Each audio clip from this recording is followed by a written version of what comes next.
நடிகர் ஜெயம் ரவி தமிழ் சினிமாவில் முன்னணி நடிகராக வலம் வந்தாலும் கடந்த சில வருடங்களாக இவரது நடிப்பில் வெளிவந்த பொன்னியின் செல்வன் படம் தவிர்த்து மற்ற படங்கள் தொடர் தோல்வியை சந்தித்தது. தற்போது காதலிக்க நேரமில்லை, ஜீனி படங்களில் நடித்துள்ளார். இது தவிர 2 படங்கள் கைவசம் வைத்துள்ளார். இந்நிலையில் சுதா கொங்கரா இயக்கத்தில் சிவகார்த்திகேயனின் 25வது படத்தில் நடிக்கவுள்ளார். இந்த படத்தில் சிவகார்த்திகேயனுக்கு வில்லன் கதாபாத்திரத்தில் நடிக்க ஜெயம் ரவி ஒப்பந்தம் ஆகியுள்ளாராம். இதற்காக ஜெயம் ரவி 4 நிபந்தனைகள் போட்டுள்ளாராம்.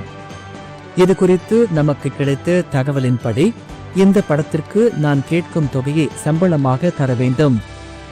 சிவகார்த்திகேயனுக்கு நிகராக காட்சிகள் இடம்பெற வேண்டும். என் கால்ஷீட் தேதிக்காக வற்புறுத்தல் செய்யக்கூடாது.